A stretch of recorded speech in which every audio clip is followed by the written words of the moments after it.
राधे राधे महाराज जी। महाराज जी, जो भगवान का नाम नहीं लेते फिर भी अच्छे से रहते हैं, और जो भगवान का नाम लेते हैं परेशानी में रहते हैं, क्या फर्क है? कौन बोला? ये तीनों बता दो। हाँ, ऐसा देखा भी जाता है। क्या होता है कि जैसे कोई प्रभु का नाम जप नहीं कर रहा और बड़ा लौकिक पदार्थों से भरा पूरा देखा जाता है, सुखी देखा जाता है, तो उसमें हमारे भागवतिक विधान में एक सिस्टम है। जो भगवत मार्ग से विमुख आचरण, पापाचरण, अधर्माचरण करता है और आपको सुखी नजर आ रहा हो, तो उसके बहुत थोड़े पुण्य हैं।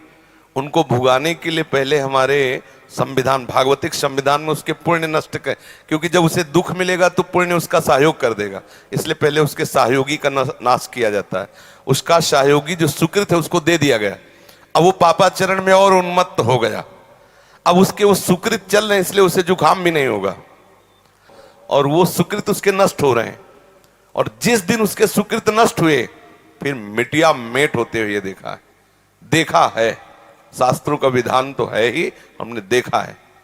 एक ठाकुर रामबली सिंह जमींदार आसपास बंदूक लेके चलते, ऐसा बच्चापन में उनको देखा हमने।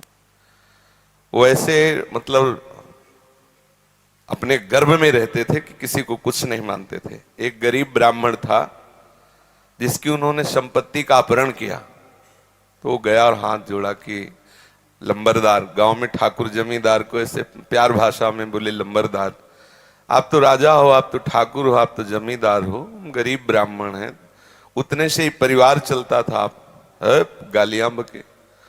उन्होंने पैर छुआ ब्राह्मण ने ऐसे और रो दिया और वापस आ गया। जानते हो, आज उनके कुल में कोई पानी देने वाला नहीं। कुछ ही दिनों में बड़ा लड़का भयंकर कैंसर से बीमार हुआ, मर गया।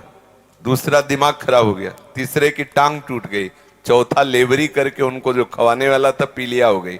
और आप अफीम के इतने नशेबाज बन गए कि धीरे धीरे सब जहां उनके आगे पीछे बंदूक लेके चलते थे वहां मक्खी उड़ाने वाला कोई नहीं रहा, और एक पशु की तरह मरे जब कोई फेंकने वाला नहीं।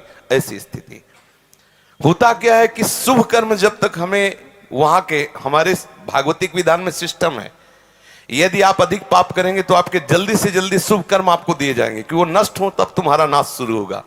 और जब आप भागवतिक कार्य करते हैं तो देख लिया गया ना कि आप संभल रहे हो, तो आपको कोई बाधा ना पहुंचा सके, इसलिए आपके जो पाप कर्म हैं उनको फेंक दिया गया कि उधर से खाली करो। जो उसके शत्रु पक्ष के पाप कर्म जमा है उसको नष्ट करने के लिए उनको भेजो, क्योंकि इस समय धर्म निष्ठा में है, ये पचा जाएगा।